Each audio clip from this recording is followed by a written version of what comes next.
السلام علیکم ورحمۃ اللہ وبرکاتہ۔ بسم اللہ الرحمن الرحیم۔ الحمد للہ کفا وسلام علی عبادہ الذین اصطفى، اما بعد فاعوذ باللہ من الشیطان الرجیم، بسم اللہ الرحمن الرحیم۔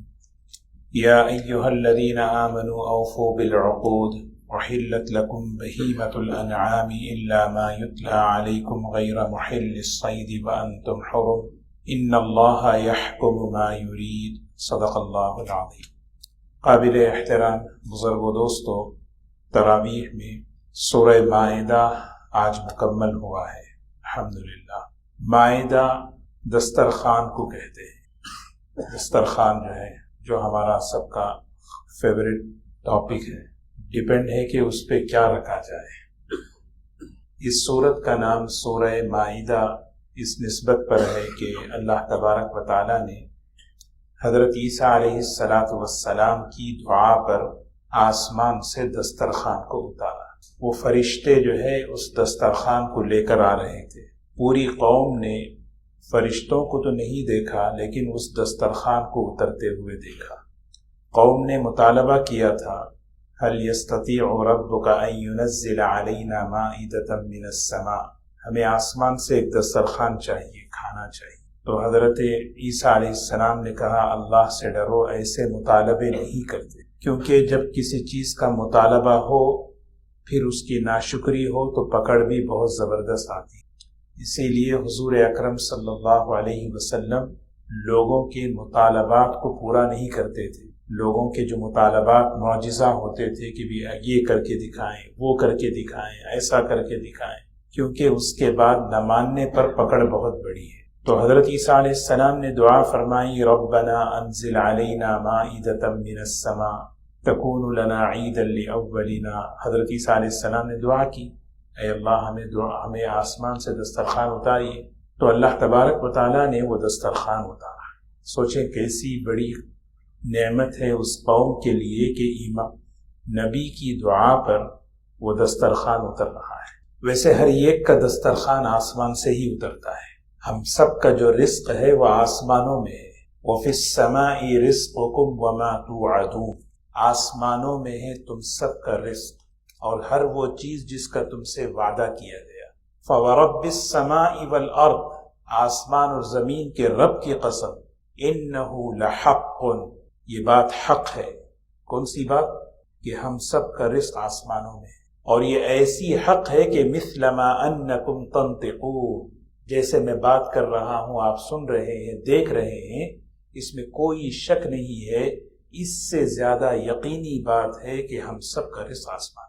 تو اللہ تبارک و تعالی اپنی قدرت سے دیتے ہیں۔ قدرت کے معنی آتے ہیں کسی کام کے کرنے میں کسی چیز کا محتاج نہ ہو، کسی کام کے کرنے میں کسی شکل کا محتاج نہ ہو، اس کو کہتے ہیں قدرت۔ اور اللہ تعالیٰ قدرت والے ہیں، اور اللہ اپنے بندوں کو دنیا میں جو معاملہ فرماتے ہیں وہ تین طرح سے کرتے ہیں۔ ایک قدرت کے بغیر کرتے ہیں، قدرت کے بغیر۔ عیسیٰ علیہ السلام کو اللہ نے پیدا کیا بغیر باپ کے، یہ قدرت ہے اللہ کی۔ اور دوسرا اسباب کے خلاف بھی کرتے ہیں۔ اسباب کے خلاف جیسے آگ میں جلانے کی تاثیر ہے، ابراہیم علیہ السلام کو آگ ذرا بھی جلا نہیں پائی، یہ اللہ کی قدرت ہے۔ تیسری جو چیز ہے، عام طور پر عمومی قدرت جسے کہتے ہیں، وہ ہم سب کے ساتھ یہ ہوتا ہے، اللہ تعالیٰ اسباب کے پردے میں کرتے ہیں۔ افرأیتم ما تحرثون اانتم تزرعونہ ام نحن الزارعون، سوال اللہ تعالیٰ قائم کر کے پوچھ رہے ہیں، زمین سے اناج تم اگاتے ہو یا میں اگاتا ہوں؟ کون؟ اللہ۔ آدمی کہے اللہ، یہ جب سورہ واقعہ پڑھے تو اس کے پڑھتے ہوئے افرأیتم ما تحرثون، دل میں اندر سے یقین نکلے اللہ کرتے ہیں۔ حضور اکرم صلی اللہ علیہ وسلم کے ساتھ بھی معاملہ ہوا۔ خندق کے موقع پر صحابہ بھوک سے فاقے میں ہیں، پیٹ پر پتھر بندھا ہوا ہے۔ ایک صحابی نے چھوٹی سی بکری ذبح کی، 2 پاؤنڈ تقریباً آٹا تھا، اس کا اس سے انہوں نے روٹیاں بنانی شروع کی۔ تو حضور اکرم صلی اللہ علیہ وسلم نے فرمایا کہ جس برتن میں سالن ہے اس برتن کو کھولنا مت، بس اتنا ہی کھولو جتنا جو ہے چمچ جا سکے، اور جو آٹا ہے بس اس پر کپڑا ڈال دو، اندر سے جو ہے کیا ہے آٹا نکالتے جاؤ۔ 1500 صحابہ نے وہ کھانا کھایا۔ یہ سب کہاں سے آیا؟ یہ سب اللہ کی قدرت سے آیا ہے۔ مومن کا رزق رمضان میں بڑھا دیا جاتا ہے۔ ہم اپنے دسترخوان کو دیکھیں، کل ہی ایک صاحب نے کہا بغیر پکوڑوں کے تو رمضان کا مزہ ہی نہیں، سال میں کبھی نہیں کھاتے، لیکن افطار کے موقع پر مومن کا رزق بڑھا دیا جاتا ہے۔ اللہ تعالی ہم سب کے رزق میں برکت عطا فرمائے۔ اللہم اجعل اوسع رزقی عند کبر سنی وانقطاع عمری۔ نبی کریم صلی اللہ علیہ وسلم کی دعا ہے، اے اللہ میرے عمر کے آخری حصے میں میرے رزق کو وسیع کر دے، میری زندگی کے آخری حصے میں میرے رزق کو وسیع کر دے، وبارک لی فی رزقی ووسع لی فی داری، یہ چیزیں۔ لیکن یقین یہ ہو کہ اللہ کی طرف سے رزاق اللہ ہے۔ جیسے عیسیٰ علیہ السلام کے لیے دسترخوان اتارا، ہم سب کی روزی آسمانوں سے اترتی ہے۔ زمانہ کتنا ہی مہنگا کیوں نہ ہو جائے، مہنگائی کا دور ہے، بہت مہنگائی ہے، کیا اللہ کے خزانے ختم ہو گئے؟ ایک سوال ہے۔ اللہ کے خزانے کبھی ختم نہ ہوئے ہیں نہ ہوتے ہیں، بس لینے والے چاہیے۔ ایک بات یاد آئی، حضرت مولانا الیاس صاحب رحمۃ اللہ علیہ کا جب انتقال ہوا تو کچھ علماء، کچھ حضرات حضرت مولانا یوسف صاحب رحمۃ اللہ علیہ کے پاس آئے، کہنے لگے کہ حضرت کا تو معاملہ بڑا اونچا تھا، اللہ سے تعلق تھا، کیونکہ مسجد میں ہر آنے والے کو کھلانا پلانا، دسترخوان وسیع تھا۔ اب آپ جو ہے تھوڑا سا دسترخوان کو کیا کریں، سمیٹے، تھوڑا سمیٹے بھی۔ ان کی بات کچھ اور تھی، اب آپ جو ہے ذرا دسترخوان سمیٹے۔ تو مولانا یوسف صاحب رحمۃ اللہ علیہ نے فرمایا، لینے والا بدلہ ہے، دینے والا بدلہ نہیں۔ لینے والا بدلہ ہے، دینے والا بدلہ نہیں۔ دینے والا کون ہے؟ اللہ، اس کی شان ہمیشہ، اس کی قدرت ہمیشہ، بس بندہ لینے والا بنے۔ جب یہ یقین ہوتا ہے تو اللہ دیتے ہیں۔ حضرت علی رضی اللہ عنہ بیٹھے ہیں اور اپنے سامنے سے فقیر آیا، اپنے بیٹے سے کہا جو گھر میں درہم رکھے ہوئے ہیں لے کے آؤ، تو اندر سے کہلوایا گیا وہ تو آٹے کے لیے رکھے ہیں۔ کہا لاؤ پورے، لاؤ پورے، 6 کے 6 درہم اس فقیر کو دے دیے۔ اب دیکھیں اللہ کا غیبی نظام کیسے چلتا ہے۔ بیٹھے ہوئے ہیں، ایک صاحب گزر رہے تھے گھوڑا لے کر، بہترین قسم کا گھوڑا، تو انہوں نے پوچھا حضرت علی رضی اللہ عنہ سے، خریدیں گے آپ؟ کہا کتنی قیمت ہے؟ کہا 140 درہم۔ کہا ٹھیک ہے، ابھی پیسے نہیں ہے میرے پاس، لیکن خرید لیتا ہوں، بعد میں دوں گا۔ معاملہ ادھار پہ ہو گیا، لے لیے۔ بیٹھے ہیں وہ بھی، مجلس بدلی نہیں۔ تھوڑی دیر بعد ایک صاحب گزرے، ان کو گھوڑا پسند آ گیا۔ کہا حضرت یہ گھوڑا مجھے آپ بیچیں گے؟ کہا ہاں ضرور بیچوں گا، کتنے میں خریدو گے؟ کہا 200 درہم میں خرید سکتا ہوں۔ کہا لے لو، 200 درہم دے دیا اور گھوڑا لے کے چلے گئے۔ اور اس آدمی کو بلوایا، کہا بھئی یہ تیرے 140 ہیں، تو رکھ لے۔ 60 درہم لے کر گھر پہنچے تو بچوں نے پوچھا، حضرت فاطمہ رضی اللہ عنہ نے پوچھا کہ یہ 60 کہاں سے؟ تو حضرت علی رضی اللہ عنہ کیا فرما رہے؟ من جاء بالحسنۃ فلہ 10 امثالها، ایک خرچ کرو گے تو اللہ 10 دے گا، ایک خرچ کرو گے اللہ 10 دے گا۔ اسی لیے دوستو رزق کے معاملے میں اللہ سے بدگمان نہیں ہونا چاہیے، رزق کے معاملے میں بدعملی بھی نہیں ہونا چاہیے۔ سورہ مائدہ کا مضمون یہی ہے، حرام اور حلال۔ حضرت عائشہ رضی اللہ عنہ فرماتی ہیں یہ آخری صورتوں میں سے ہے، مدنی صورتوں میں، اس میں اللہ تعالیٰ نے حلال اور حرام کے احکامات کو بیان فرما دیا۔ اس میں جو حلال ہے وہ حلال، اس میں جو حرام ہے وہ حرام۔ علماء نے ایک نکتہ لکھا ہے کہ کیا ہے، اللہ تعالیٰ نے یہ حلال اور حرام کے احکامات کو بیان کرنے کے بعد آخری رکوع میں وہ حضرت عیسیٰ علیہ السلام کے دسترخوان کا تذکرہ فرمایا۔ ذہن میں رکھنے کی بات ہے، علماء نے لکھا ہے جو آدمی حرام سے اپنے کو بچاتا ہے اللہ اس کے رزق میں برکتیں عطا فرماتے ہیں۔ دنیا میں اللہ تعالیٰ نے حرام کو بھی رکھا ہے امتحان کے طور پہ، وہ صاف ہے، جتنے بھی اسباب ہے نا پالنے کے لیے نہیں ہے، لیبلوکم فیما آتاکم، یہ قرآن کہتا ہے ہم نے جو کچھ تمہیں دیا، تمہارے پاس جاب ہے، تجارت ہے، وہ کیوں دیے؟ پالنے کے لیے۔ یہ غلط عقیدہ ہے، پالنے کے لیے نہیں ہے، اللہ تعالیٰ قرآن میں ہمارا یقین صحیح کر رہے لیبلوکم فی ما آتاکم، جو تمہیں جو بھی معاش کا ذریعہ تمہیں دیا گیا وہ اصل میں تمہارے امتحان کے لیے دیا گیا۔ حرام سے بچ کے کون حلال پہ جائے گا، کون حکم توڑ کر کمائے گا، حکم کون پورا کرے گا، یہ جو ہے نا لیبلوکم، یہ دنیا امتحان کی جگہ ہے۔ یہ ہمیں ذہن میں رکھنا ہے، جس وقت میں ماں کے پیٹ میں تھا میرے مقدر کا رزق اللہ نے طے کر دیا، ایک دانہ نہ آگے کم ہوگا، ایک دانہ نہ بڑھے گا۔ اب میرے اوپر یہ اختیار ہے کہ اس کو میں برکتوں کے ساتھ لوں یا بے برکتی کے ساتھ، یہ میرا معاملہ ہے۔ تو سب سے پہلے یہ چیز آدمی طے کرے، اللہ نے جو دین عطا فرمایا حلال اور حرام کا شعور پیدا کرے، حلال اور حرام۔ اسی لیے اللہ تعالیٰ نے پہلی آیت میں کہا نا، اے ایمان والو اوفو بالعقود۔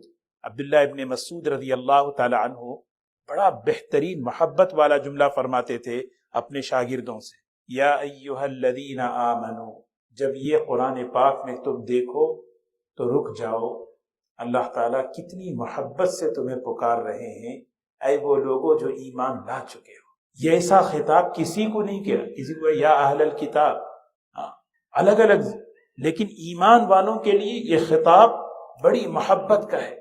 کہہ رہے ہیں کہ یا ایھا الذین آمنو، اے وہ لوگوں جو ایمان لا چکے ہو۔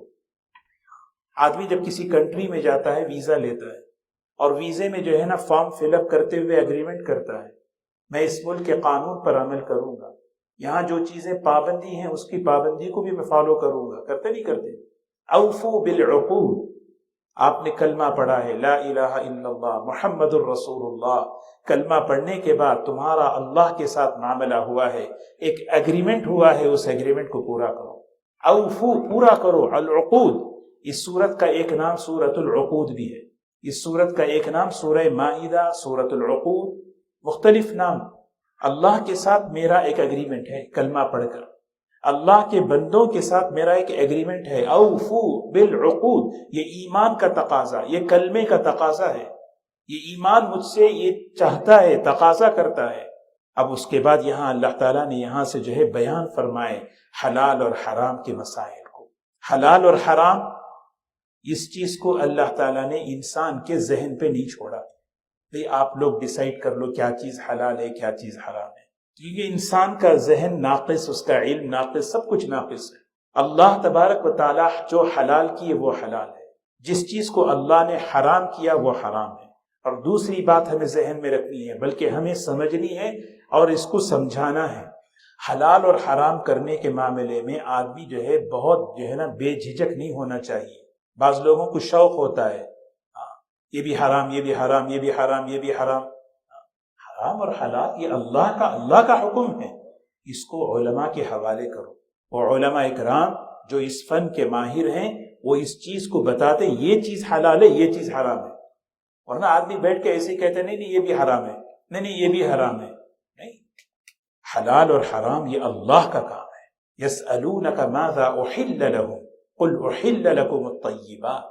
اللہ نے تمہارے لیے حلال کیا، جو چیز اللہ نے میرے لیے حلال کیا، جو چیز اللہ نے میرے لیے حرام کیا، وہ میرے جسم کے لیے، میری روح کے لیے، میرے اخلاق کے لیے، میرے ایمان کے لیے، ہر چیز کے لیے فائدہ ہے۔ جو چیز میرے لیے حرام ہے وہ حرام ہے، اس میں نقصان میرے جسم کا ہے، اس میں نقصان میرے اخلاق کا ہے، اس میں دیکھیے دنیا میں بعض لوگ اس کھانے پینے کا جو تصور ہے نا، انسان یہ سمجھتا ہے کہ کھانا صرف معدے کے اندر پہنچانا ہے، زبان میں ذائقہ ہو پیٹ بھر جائے، زبان میں ذائقہ ملے اور پیٹ بھر جائے، یہ اسلام کا حکم نہیں ہے۔ زبان سے لے کر پیٹ تک کا جو نظام ہے، یہ چیز جو ہے یہ اصل میں زبان سے لے کر پیٹ تک جو اصل مسئلہ ہے یہ ہے کہ انسان کے اخلاق پر، اس کے اعمال پر، اس کے روحانیت پر اثر کرتا ہے۔ دنیا میں ایک طبقہ وہ ہے جو یہ کہتے ہیں کہ نہیں جانوروں کو جو ہے نا اس طرح ذبح کرنا بے رحمی ہے، بالکل نہیں کرنا چاہیے۔ ایک طبقہ وہ ہے کہ نہیں ہر ایک صحیح ہے۔ آپ جانتے ہیں کون سی قوم، ہر جانور صحیح ہے، ہر کیڑا صحیح ہے، بہت سے وٹامنس ہیں، بہت سے ہر چے آیت در گھسیٹ عام باشد یا کویٹ، جو بھی آئے بس کھاتے رہو، بس یہ بھی ایک قوم ہے۔ ہمارے درمیان رہتی ہے۔ اللہ تعالیٰ نے بالکل اعتدال کا راستہ بتایا، کون سا جانور، کون سا گوشت میرے روح کے لیے، میرے جسم کے لیے، میرے اخلاق کے لیے بہتر ہے، اس کو اللہ نے حلال کیا، کون سی چیز جو میرے لیے نقصان دہ ہے ہر اعتبار سے، اللہ نے اس کو حرام کرا۔ 3 چیزیں ہیں احکامات یہاں پر۔ ایک ہے اپنے پیٹ کی پاکیزگی، معدہ جو ہے یہ اس کی پاکیزگی جو ہے قرآن پاک نے اس کا بڑا اہتمام کیا۔ کیوں؟ اس لیے کہ کھانا جب لقمہ حرام پیٹ میں جاتا ہے اعضاء بے قابو ہو جاتے، آنکھیں بے قابو ہیں، زبان میں کنٹرول نہیں، سننے میں کنٹرول نہیں۔ اس کی ایک بڑی وجہ یہ ہے کہ یہ معدہ جو ہے یہ حوض کی طرح ہے، پانی یہاں گندا جمع ہوگا تو یہ اعضاء سے وہی چیزیں نکلیں گی، جذبات گندے، خیالات گندے، نظر گندی، سننا گندا، کیونکہ پیٹ میں گندگی ہے۔ اسی لیے بہت اس کا فکر کرنا ہے کیا چیز جا رہی ہے۔ حلال اور حرام میں 2 مسئلے ہیں، بعض مرتبہ چیز حرام ہوتی ہے، حلال پیسوں سے لیتے ہیں، بعض مرتبہ چیز جو ہے نا حرام ہوتی ہے، حلال پیسوں سے لے رہے ہیں، بالکل اس کا الٹا بھی کر رہے ہیں۔ دونوں چیزیں، جیسا حضرت نے پرسوں بتایا کہ کھانے کے آداب میں سب سے پہلا آداب وہی ہے۔ بعض مرتبہ چیز حرام ہے، حلال پیسوں سے لے رہے ہیں، شراب حرام ہے، فلاں چیز حرام ہے، فلاں ایک آدمی جو ہے نا حلال چیز لے رہا ہے لیکن غلط حرام مال سے لے رہا ہے۔ تو معدے کی پاکیزگی سب سے پہلے بتایا کہ معدہ پاکیزہ ہو، کیونکہ اس کے اثرات ہمارے اعمال پر، ہماری سوچ اور خیالات پر پڑتے ہیں۔ دوسری جو چیز ہے پاکیزگی، جسم کی پاکیزگی ہے، اس کے احکامات بھی بیان فرمائے۔ وہ احکامات کیا ہیں؟ وضو کے، غسل کے، تیمم کے، یہ مسائل یہاں اللہ تعالیٰ نے بیان فرمائے کہ بھئی اپنے آپ کو پاک رکھو، اپنے جسم کو پاک رکھو، خاص طور پہ جنابت کی حالت میں بغیر غسل کیے زیادہ وقت رہنا یہ صحیح نہیں ہے، اس کا خیال عام طور پر نہیں ہوتا۔ حضرت میمونہ رضی اللہ تعالی عنہا حضور اکرم صلی اللہ علیہ وسلم کا عمل بیان کرتی ہیں، اللہ کے رسول صلی اللہ علیہ وسلم کو اگر رات میں جنابت لاحق ہوتی آپ وضو کر لیتے فوراً، اور فرمایا کرتے کہ جنابت کی حالت میں رحمت کے فرشتے داخل نہیں ہوتے۔ یہ امت کو بتایا جا رہا ہے کسی رات ہو سکتا ہے کہ ہمارے انتقال کا وقت آئے اور اس موقع پر وہ رحمت کے فرشتے جو شہادتین یاد دلاتے ہیں ان کی محرومی ہو جائے، تو اسی لیے جنابت کا یہاں پہ وہی فرمایا۔ ایک صحابی نے پوچھا یا رسول اللہ صلی اللہ علیہ وسلم مجھے رزق میں برکت چاہیے، کیا کروں؟ آپ نے فرمایا ادم علی الطہارہ، ہمیشہ باوضو رہو، اللہ تعالیٰ تمہارے رزق میں برکت دے گا۔ آدمی جب ظاہری صفائی کا اہتمام کرتا ہے برکت، باطنی صفائی کا اہتمام کرتا ہے برکت۔ حلال اور حرام یہ بڑی خطرناک چیز ہے، یہ ایسے آسان نہیں ہے۔ حلال اور حرام میں آپ سوچیں، جب آدمی ایک اور حرام کا تذکرہ فرمایا کہ ہر انسان کی جان قابل احترام ہے، کسی کو یہ اجازت نہیں ہے کہ وہ جو ہے کسی پر ہاتھ اٹھائے، ایک کو مارنا پوری انسانیت کے قتل کرنے کے برابر ہے۔ ایک واقعہ یہاں اللہ تعالیٰ نے سنایا آدم علیہ السلام کے 2 بچوں کا، قابیل اور حابیل۔ قابیل نے قتل کیا حابیل کو، بہرکیف یہ ساری تفصیل آپ حضرات سنے ہیں۔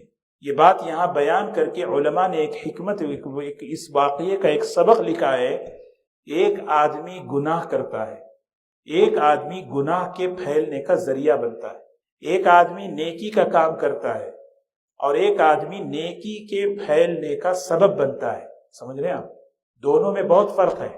وجہ اس کی یہ ہے کہ اس نے قتل کیا اپنے بھائی کو، قیامت تک جتنے قتل ہوتے رہیں گے سارے قتل کا گناہ اس بھائی کو ملے گا جس نے پہلی مرتبہ قتل کیا۔ اسی لیے کبھی بھی کسی گناہ کے بانی نہیں بننا ہے، برائی کی بنیاد مجھ سے نہ پڑے۔ آدمی مر جاتا ہے، گناہ زندہ رہتا ہے، قبر میں ہے، گناہ کا جو ہے اس کا وبال پہنچ رہا ہے۔ ہاں یہ بڑی خوش نصیبی کی بات ہے کہ ہم مر جائیں نیکی زندہ رہے، اس کے لیے تو خوشخبری سنائی، طوبی لعبد جعلہ اللہ مفتاحا للخیر۔ اور وہ بد نصیب ہے، بہت ہی ہلاکت والا ہے جو دنیا میں شر کا سبب بنے، جس کے ذریعے سے برائی پھیلے، مر گیا لیکن پھیلتی جا رہی ہے، وہ سارا وبال اسے ملے گا۔ تو بہرکیف اس صورت کے اندر اللہ تعالیٰ نے حلال اور حرام کے احکامات کو تفصیل سے بیان کیا کہ آدمی اپنی زندگی میں اس کا خیال رکھ کر، خاص طور پہ کمانے کے مال حرام پھیلائے ہیں، ایک امتحان ہے.